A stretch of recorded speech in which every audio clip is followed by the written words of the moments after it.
You're listening to the Unlocking Africa podcast. It's absolutely astronomical. So in 2019, African airlines as a whole were losing money anyway. There are some airlines that have really grown massively as a result. I mean, if you go to your local supermarket in the UK and you find green beans, they've probably been flown in from Kenya.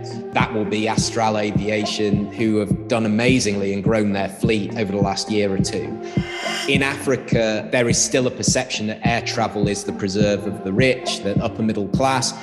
I was determined to create something of my own that was Africa first. Stay tuned as we bring you inspiring people who are unlocking Africa's economic potential. You're listening to the Unlocking Africa podcast with your host, Tessa Adamu.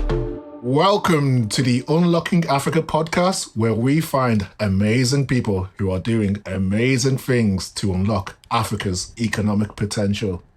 This episode, we have a very special guest. We have the most connected man in African aviation, Jon Howell, who is the CEO and founder of Aviation. Welcome to the podcast, Jon. Thanks, Tersa. Great to be here, mate. How are you? I'm very well, thank you. Very well, very well. Enjoying life down here on the south coast of England. It's an absolute pleasure to have you on the podcast today.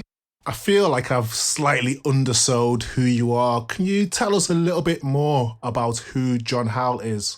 Fantastic. Yeah, well, as you said, my name's Jon. I am based in the UK. I am passionate about creating connections and bringing people together, which is what Aviadev is all about. So we are the only event and platform dedicated to developing air connectivity to, from, but most importantly, within the African continent. And I think that's something we'll talk about today, that obviously the African continent is not as well connected within itself as it should be. So yeah, my focus is that through the year. And we do this through a live event, which obviously has been difficult last couple of years.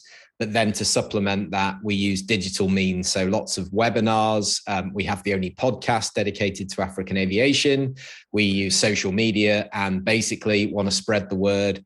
And the second part is very, very much committed to developing the next generation as well, because without skilled quality manpower, African aviation also isn't going to succeed. So we do a lot of work in that space as well. Brilliant. I was hoping we could just start from the beginning. You mentioned that you're based in the UK. So I was wondering, how did Jon Howell, based in the UK, become so influential and pivotal in African aviation? Tell us a bit about the beginning of your journey, how you became to be known as Mr. Aviadev Africa. Yeah, well, it's a bit of a random story, as a lot of these things are, a lot of sort of serendipity, things coming together. So I'd spent, after I graduated, I spent quite a lot of time living abroad. Never lived in Africa, but I lived in New Zealand, Australia, Canada, France and Greece as well. And I randomly landed a job when I came back to Manchester. So you and I both know each other from being back in there. In the events industry, I was really excited to sort of get into the events industry. And I've always loved aviation. My family's background was aviation. My mum and dad and my auntie all worked in aviation as well. And so it just sounded really exciting. And I was randomly assigned the Africa project, which took me to starting to run events in the Seychelles, in Uganda, in Zimbabwe. And I have to say, pretty much first time I stepped foot on the continent, I just fell in love with everything about it. Yes. But the most important thing was there was, from a business perspective, there was such a massive opportunity. There was such a massive gap in terms of where African aviation is compared to how mature aviation is in Europe, in the US, in Asia, less so in Latin America, but most other parts of the world.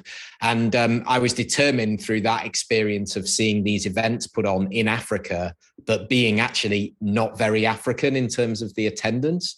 I was determined to create something of my own that was Africa first. Even as a non-African, yes, what I see as my role is to bring those voices to the table. It's not me being a spokesman. It's me providing a route to market for those messages from the people who are on the ground doing the work and developing the future connectivity. I mean, you mentioned that you saw a gap in the market with regards to African aviation. So I'd like to understand a bit more in terms of how you've managed to position yourself in that gap with regards to AVDev Africa, the event, which is a route planning conference in Africa, and how it's developed through the years. Yeah, I think it's an interesting story because I think it can apply to anybody out there who's got an entrepreneurial kind of trait in there, or they want to explore something. And the first thing to say is that it can be done now because of our digitization of the world. So obviously, when I started AviaDev back in 2015, I had a bit of a basis of contacts because I'd been working for this other events company. So of course, those relationships came with me. But then I realized very quickly that I didn't have huge financing and huge budget. So how am I going to grow influence? And there was a massive gap in terms of actually being somebody on social media or being a voice, being a face that could bring this together. That wasn't really provided at that point. So if you spot that niche and you can then own that space, and that's all you talk about for the last 7 years, which is me, then you attract people who are interested in what you do. And I think the other thing on that is you don't need hundreds of thousands of people to be interested or to be engaged in that industry. You just need to have a core of the right people. And if you get the right people on board, you will then obviously bring in all of the sort of supplementary people that are interested as well. So for me, it was very much doubling down on, yes, we had the live event, but I realized very quickly that wasn't going to be enough. We needed to also be engaged through the year. And the only way I could do that, because I couldn't be on a plane traveling from country to country, was to use our digital footprint to do that, which was then obviously exacerbated during COVID. But we were already in the digital space before that. I'm glad you've mentioned how it's been impacted by COVID, and AVDev Africa live event, the conference, is a big part of your offering. How has this event been impacted by COVID? Obviously, COVID is something we can't ignore at the moment. And yeah, how have you been impacted? You know, it's still here in terms of travel and all of the things, the extra costs for testing and all the hoops you have to jump through, and the lack of harmonization when it comes to travel protocols is incredible. You know, we are so fragmented as a globe that each country does its own thing based on its own data, its own science, etc. And it's shown that really we're not particularly well joined up as a globe when it comes to policies on things like this. So yeah, how has the event been impacted by COVID? Well, obviously it was massive. We are not only a live events company, was our main business of our entire organization. We also work in aviation, which was the worst hit. Aviation and tourism was obviously the worst hit industries globally as well. So it was really the perfect storm. Yeah. This was March 2020. I'd just returned from Ethiopia. I was 2 months away from delivering our event in Madagascar. So we'd done a lot of preparation. We were ready. And then, of course, the world shut down. So we were very quick. I mean, the beauty is, how did we respond and how did it impact us? The thing was that we're a small business, so we were very quick to understand what we needed to do, which was pivot and get online quickly and bring the community together. So because we had a database, we had good reach through our LinkedIn, our WhatsApp groups, that kind of thing. We quickly started to launch like a weekly webinar program, which was when webinars were cool and when people actually attended webinars. People were interested just to know what was going on, who was being affected, listen to the key voices. So we positioned ourselves right up there. And then we obviously developed off the back of that podcasts and social media just to try and keep the community engaged. But yeah, in terms of what we did as a business, we would do anything that at that point that would supplement, generate some income for us. So we ran events for other organizations and governments because they saw us as people we knew what we were doing with events. We pivoted to virtual events. And they had some success for a period of time as well. But yeah, it was incredibly tough, especially the fact that we weren't able to actually physically see any customers for, well, it's almost 2 years now, really, since we were able to travel to the continent. The good thing is you have a physical event taking place in Madagascar this year. How's the preparations for that event going?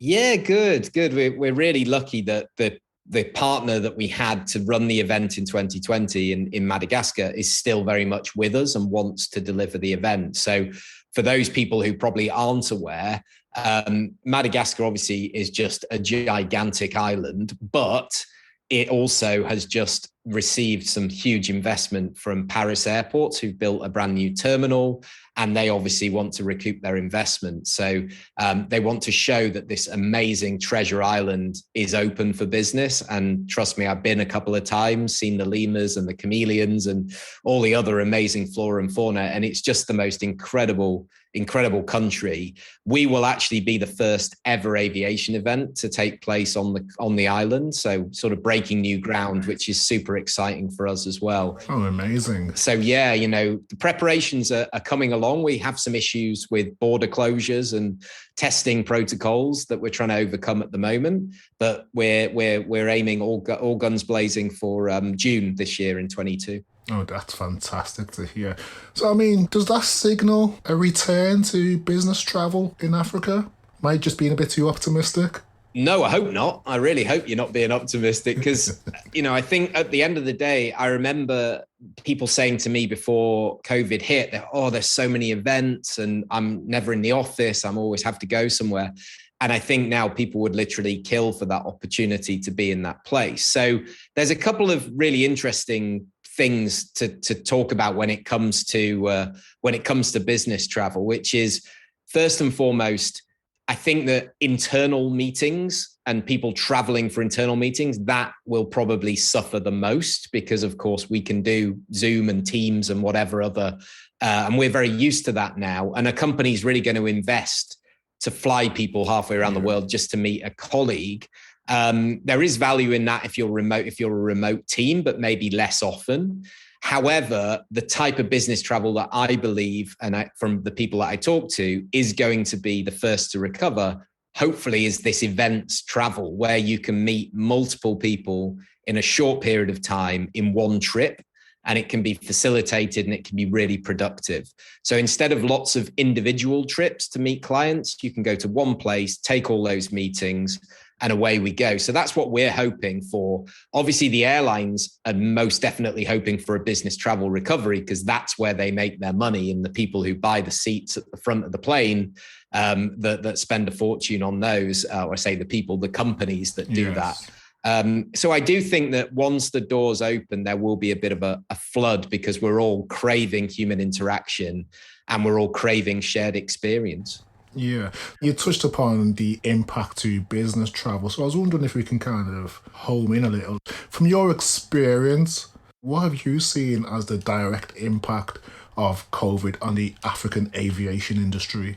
Yeah, it's absolutely astronomical. So in 2019, African airlines as a whole were losing money anyway. So for every passenger they carried, it was costing them money. So it was not a successful industry at that point. There were some bright spots. There were airlines like Ethiopian Airlines that were making money and a few private airlines.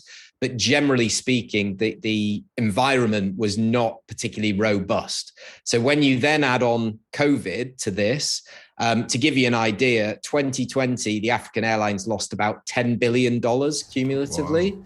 And in 2021, it was about $8 billion. So there was a recovery, but there's a lot of money to be recouped there, or money that's been invested and lost by governments or investors, whoever it may be.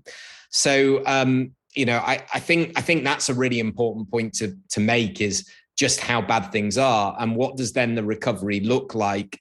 Because, of course, when you've had massive losses, but you're still trying to operate, how do you recoup that? Is it that you have to raise prices? And if you do that, is that going to influence demand? Of course it is, in a negative way. So it remains to be seen how much money is going to be plowed in. We've seen that in other parts of the world with like Lufthansa and airlines like that getting a lot of state money to keep them going and to make sure they're competitive. I'm just not sure how deep the pockets are generally from an African government perspective to keep the airlines going, although we haven't seen as many bankruptcies as maybe we thought we would. Sticking to the theme of COVID, we've seen a huge impact in terms of the movement of people and how that's kind of affected the African aviation industry.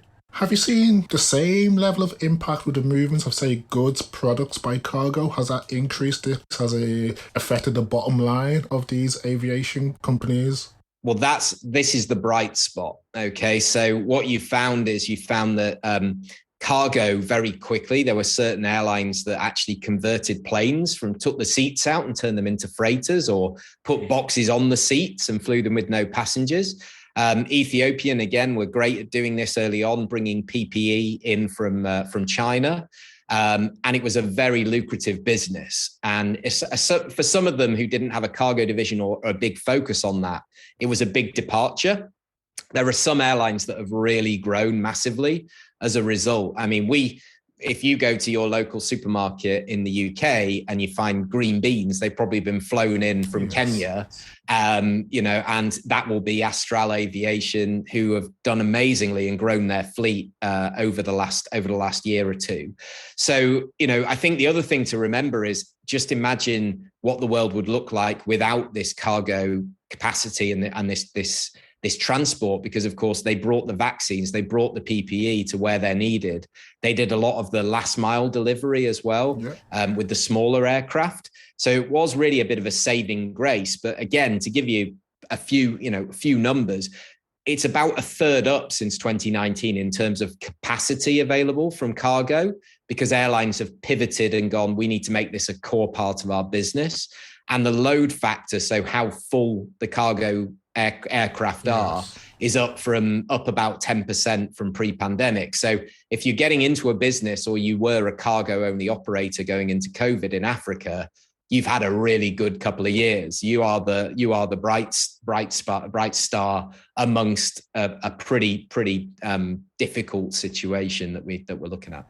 I mean, you raise a very interesting point there, saying throughout the pandemic, aviation in Africa has supported cargo flights, vaccine distribution, even repatriation, as well as moving crew and technical teams around.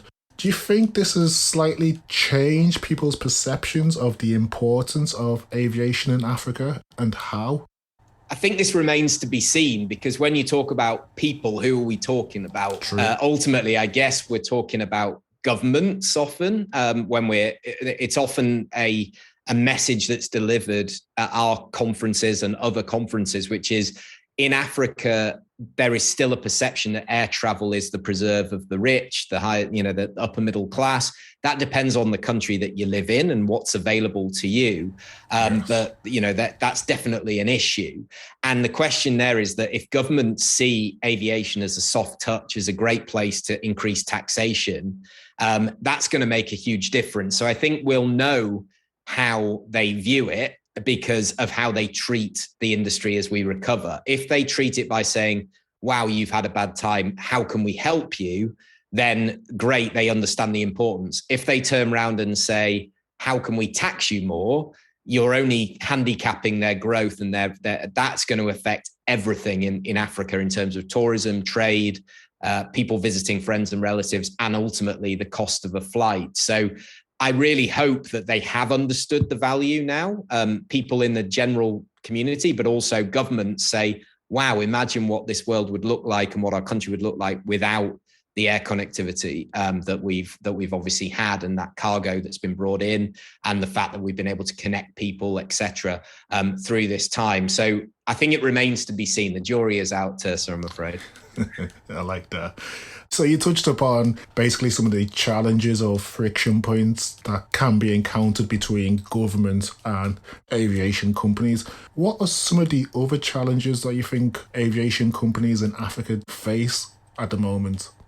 Well, I think one that's been there forever and will always be there in aviation is raising money. So either raising money to start an airline. So there are a lot of people who come to me with ideas, but they haven't necessarily got the investment or any capital that they want to put in. They say, hey, I've got this great idea, I'm looking for capital.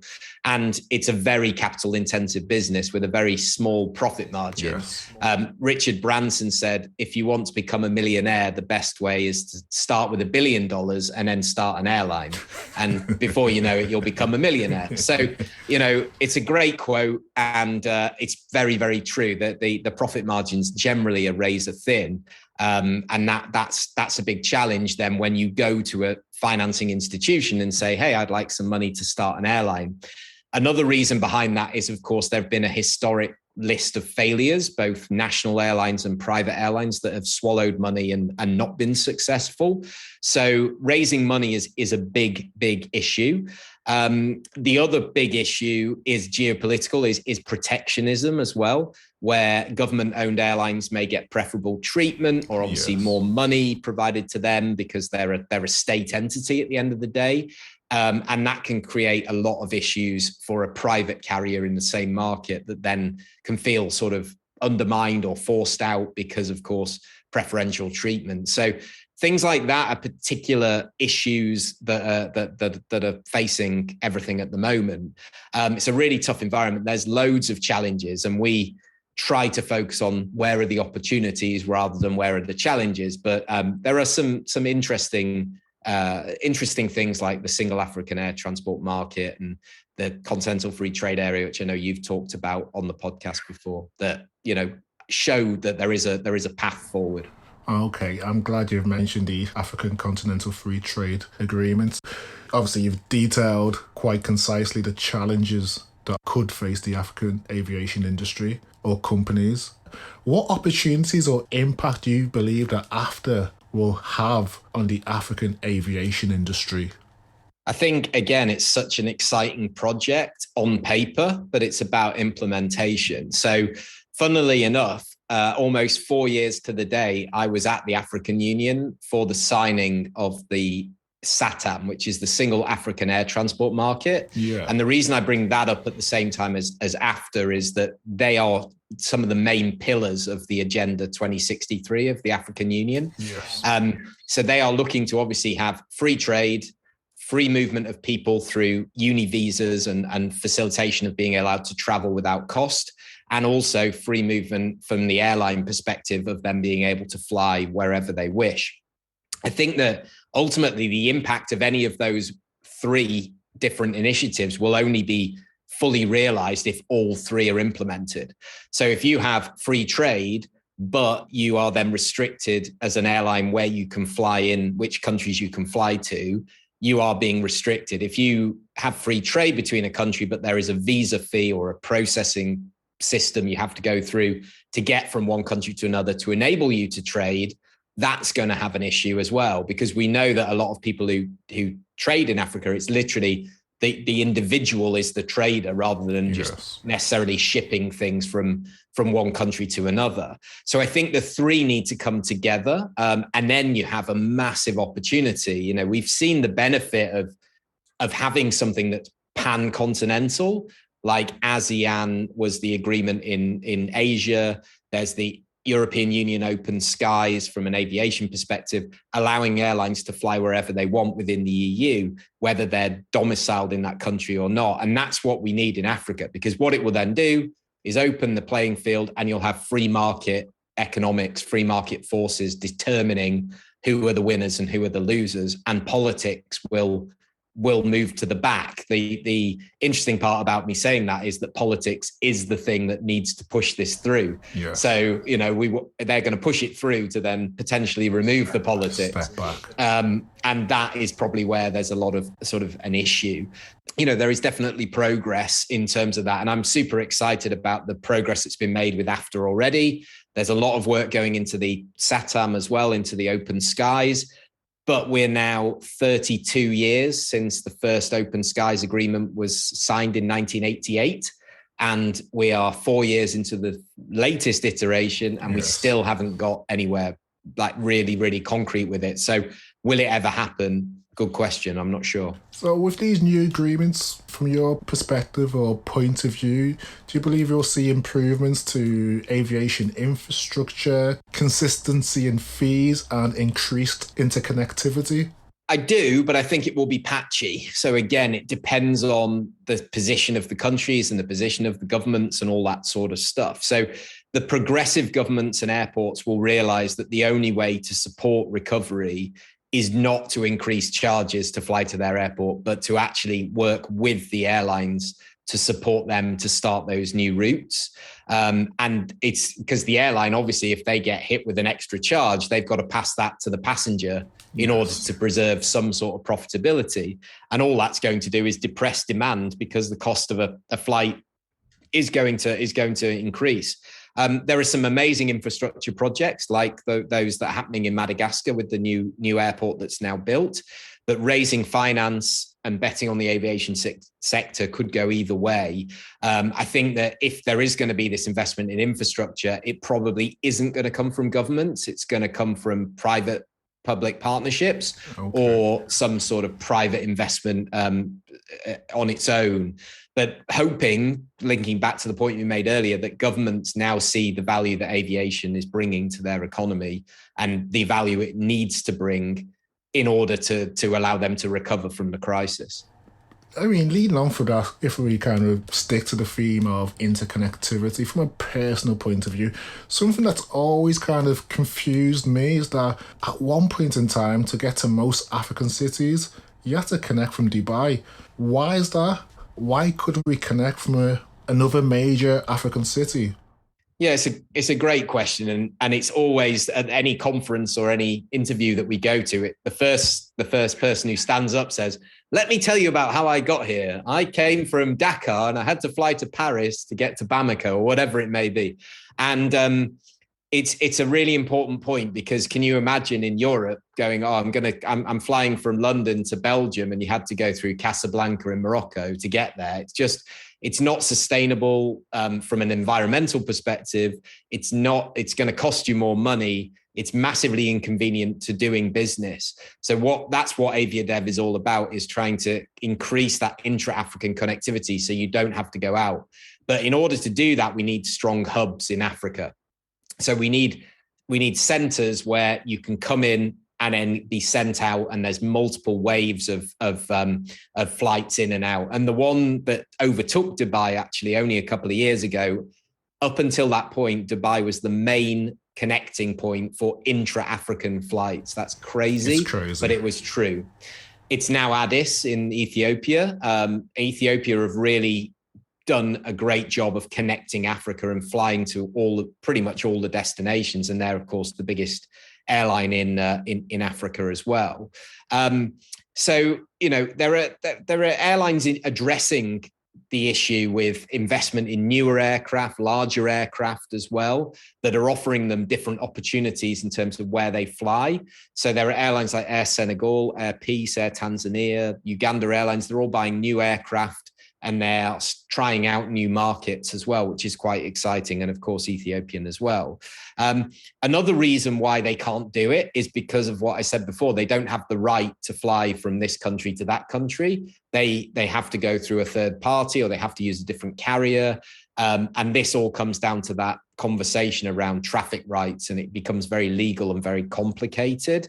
So I think that's really important. One other point I just want to make on while we're talking about this is actually one about cost, because I'm sure everybody listening who's flown, especially intra-African, you think, wow, that's expensive in relation to other parts of the world. So to give you some stats on that, in terms of cost, an average ticket between African cities costs around 3 weeks' salary for an intra-African ticket. So 3 weeks just to pay to go within Africa. That's the crazy. Same journey between two European cities equates to about 0.3 weeks of a European salary.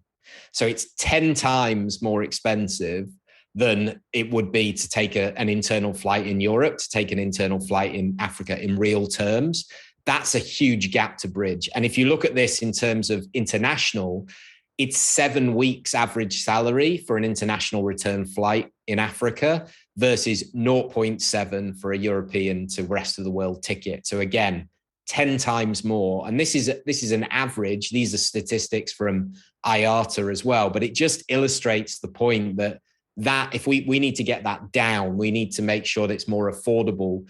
How are we going to do that is the big question. And it's a lot of the things that I talked about today. Huge number of challenges, but I still believe in the project. I've dedicated the last 10 years to it, and very much optimistic that we can make some strides. We may not be there immediately, but we'll get there sometime soon.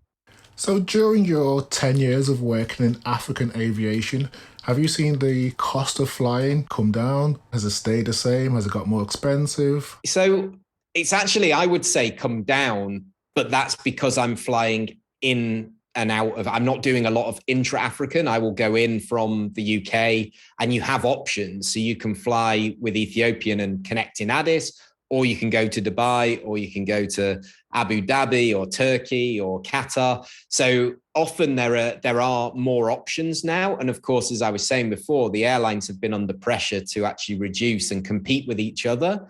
So it does feel like getting into Africa, yes, as probably feels the same as it did. However, getting around Africa hasn't ever really got any cheaper, especially in real terms. But not just that, it's just the convenience, that there's been a lack of joined up thinking between airlines, which is a definite trend that we're seeing since COVID, is that airlines are more likely to work together now because they know they're going to perish if they just try and plow their own furrow.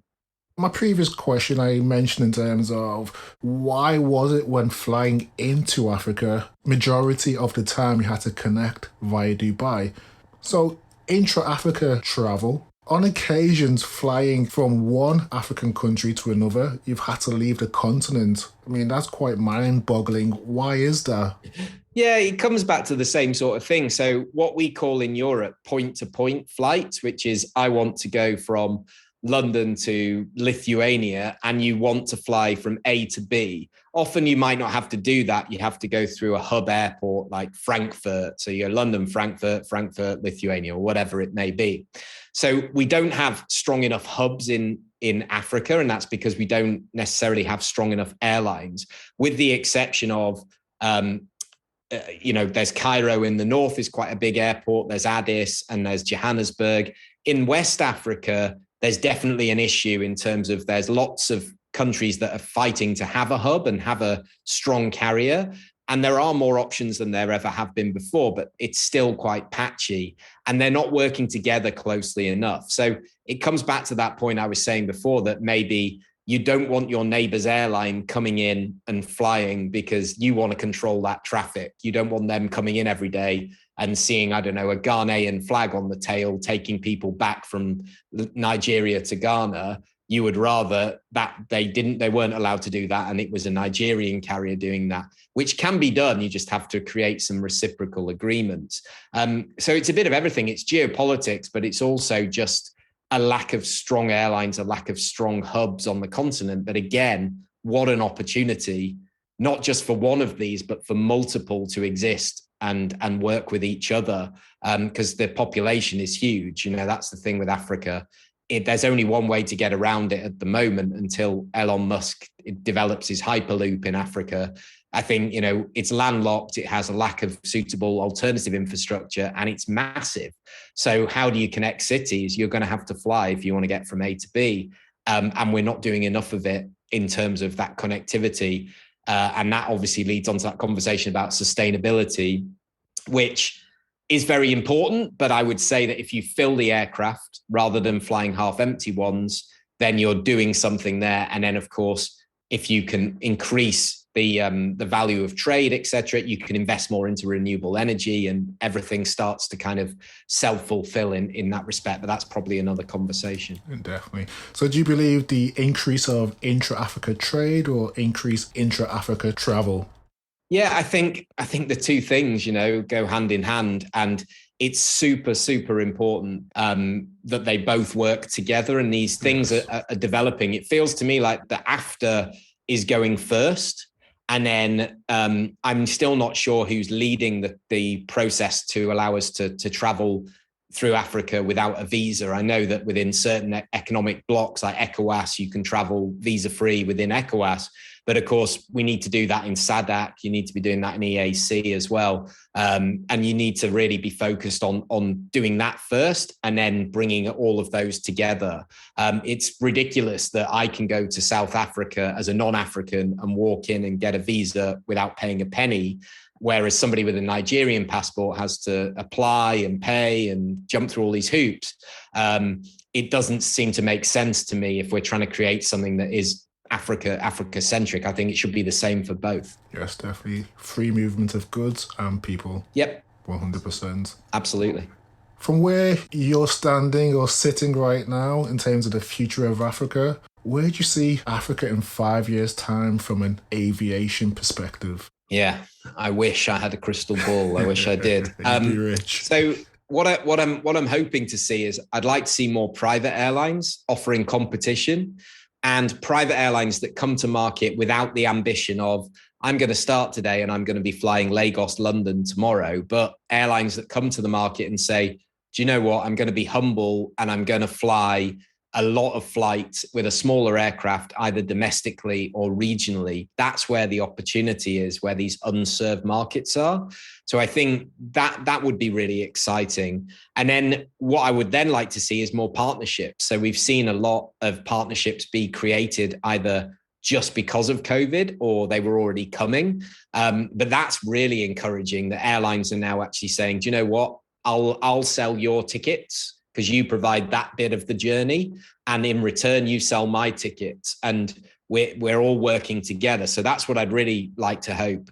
Our themes for our conference over the last few years have been United We Rise, We Soar as One. This year is Connect, Collaborate and Change. Fantastic. We're always focused on collaboration and partnerships. That's what the event does. You bring people together to discuss synergies. How do you work together? We're just a small part of that. But if we can instigate a conversation that leads to a partnership, then everybody is going to win as a result. So I think it's creating an ecosystem where we say, do you know what? At the moment, a lot of the international traffic is going to be brought to Africa by non-African airlines. But if we develop from the bottom up and we provide that last mile, that connectivity within country, within region, we can work with these big guys. They bring the feed in and we distribute it within the region. So I think that's really cool. And in terms of something else, I would love to see this Open Skies initiative fully implemented and activated. I'm not sure that's got nothing to do with me. I'm 100% behind it, but I'm not going to be able to impact that directly. So I think if that happens, you will see a massive, massive boom in terms of what's going to happen to African aviation. That's an amazing vision and one I hope to see. Most importantly, where do you see yourself and Aviadev Africa in 5 years' time? Well, again, same thing. A lot depends on the implementation of government policy because, of course, I've committed 10 years to this. I love it. So, having the opportunity to work with the people that I work with that work so hard to develop this industry is amazing. And it's such a privilege. So to be involved in the ecosystem and to be invited into those conversations and help shape it is really, really exciting. So I definitely think, we'll probably be on episode 500 or 600 of the podcast by then.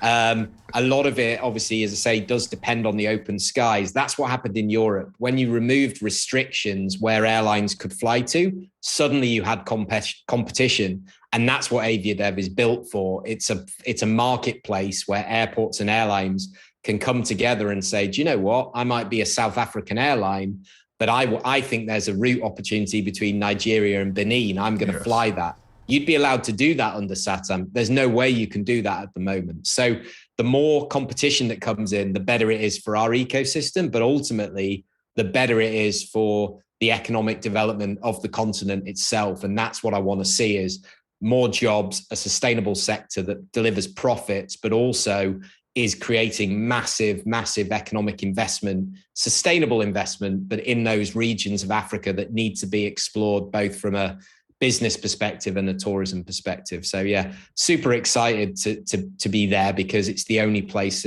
on the planet that hasn't had that massive boom in terms of air connectivity yet. But I'm confident it's coming. That's great. And I hope AviaDev Africa plays a pivotal role in the future of African aviation. Quote of the week. As people, we often have quotes, mantras, or African proverbs or affirmations that keep us going. Do you have one that you'd like to share with us today? Absolutely. It's probably a little bit worn, but it's perfect to what I've talked about today. In terms of, as I was saying before, our themes for the conference are always focused on partnership and collaboration. And that's what I try to do with business as well, is anybody who reaches out, it's how can we work together?